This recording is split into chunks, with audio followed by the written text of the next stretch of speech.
नमस्कार मित्रमैत्रिणींनो, आज खूप छान विषयावरती मी बोलणार आहे.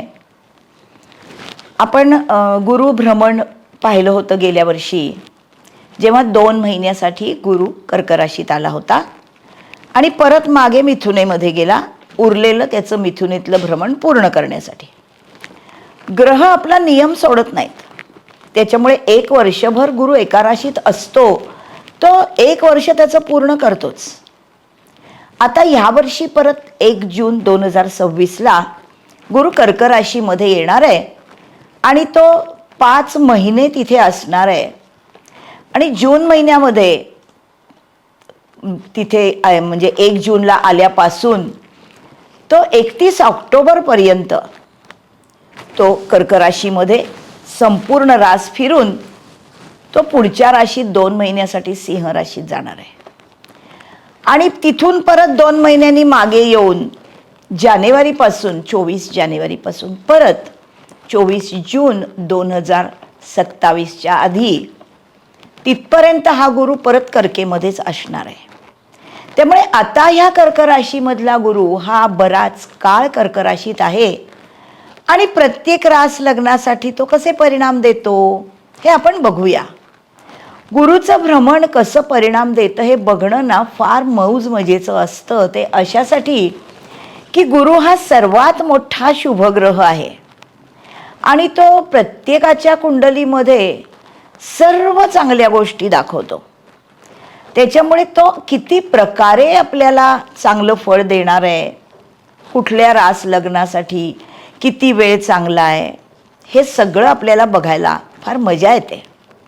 आपण सर्व राशींसाठी आणि सर्व लग्नांसाठी, म्हणजे ही रास हे लग्न असं मी सांगणार आहे.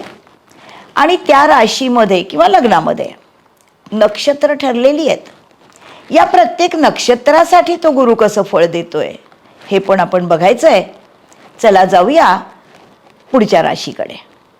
मीन रास आणि मीन लग्नासाठी कर्क राशीमध्ये येणारा 1 जून 2026 पासून कसा फळ देणार आहे गुरु हे बघूया.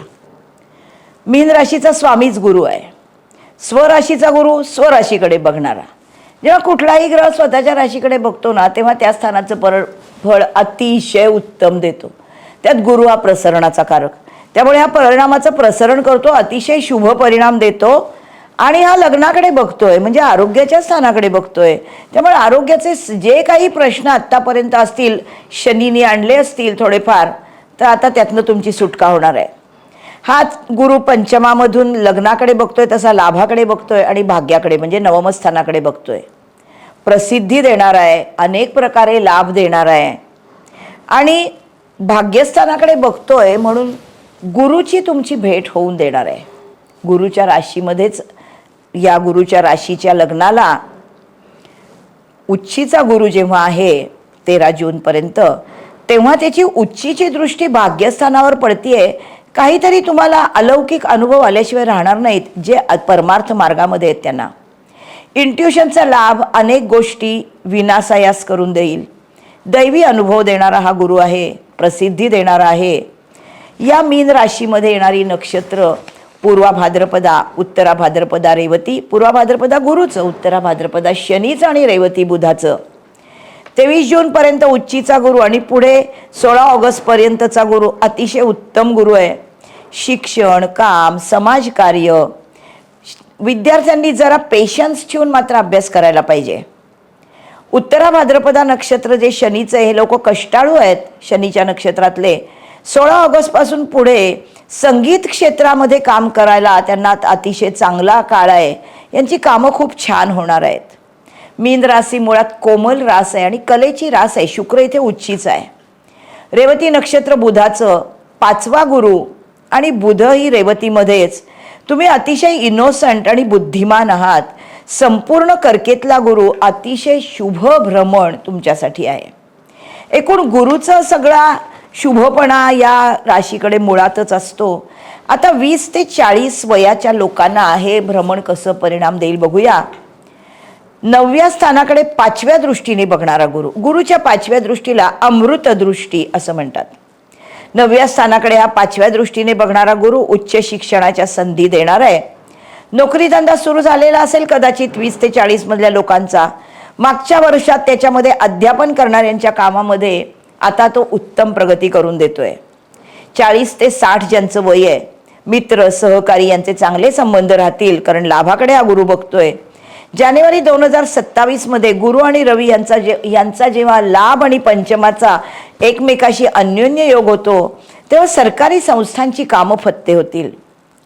अतिशय योग्य काळ आहे असं वाटेल, रिटायरमेंट घ्यावी का काय. पण जरा थांबा, पुढचा सिंहेचा जो गुरु येतोय ना तुमच्या षष्ठामध्ये, तो कदाचित तुम्हाला प्रमोशन देऊन जाईल. त्यामुळे 55 ते 65च्या लोकांनी घाई नका करू, अविचार करू नका, नाहीतर मेषेत येणारा मंगळ या गुरुच्या बाबतीत तुम्हाला जरा अधीरता देईल. म्हणून थोडं सावधगिरीने वागा. 60च्या पुढच्या वयांना गुरुच्या राशीमध्ये तत्वज्ञानाकडे त्यांचा ओढा आहेच. इतरांना हेच तत्वज्ञान देण्यासाठी खूप काम करावं, अजून काहीतरी शिकावं आणि दुसऱ्याला शिकवावं, कारण अध्यापन हा गुरुचा मूळ स्वभाव आहे. तुमची गुरुतुल्य व्यक्तीशी भेट झाल्यामुळे तुम्हाला आयुष्यामध्ये अनेक चांगल्या गोष्टींची संधी मिळणार आहे आणि आयुष्य कृतकृत्य झालं का अशी थोडीशी भावना होईल. एकूणच तुमच्या आयुष्याचं सार्थक करणाऱ्या अनेक गोष्टी मीन लग्नाच्या लोकांना त्यांच्या आत्ताच्या आयुष्यामध्ये ह्या गुरु समोर आणून देणार आहे. संधीचं सोनं करा. रवी कुंडलीत जेवढा चांगला असेल तेवढ्या संधी तुम्ही ग्रॅब करता. कसं वाटतंय तुम्हाला?